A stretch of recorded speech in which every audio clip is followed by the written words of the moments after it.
In this question, two statements are given, and in the context of these two statements, you have to choose the correct option.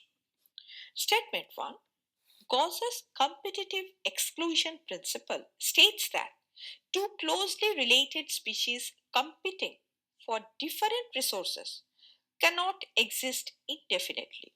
Now, this is false because the statement is like that Gauss's competitive exclusion principle states that two closely related species competing for the same resources cannot coexist indefinitely in the same niche. Statement 2.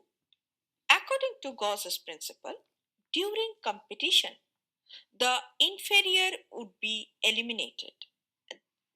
Now, this may be true if resources are limited.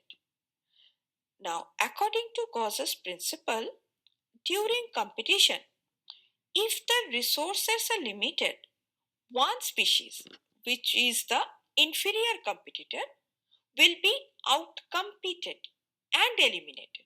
So, this statement is true. Thus, the correct answer is option B, as statement 1 is false but statement 2 is true.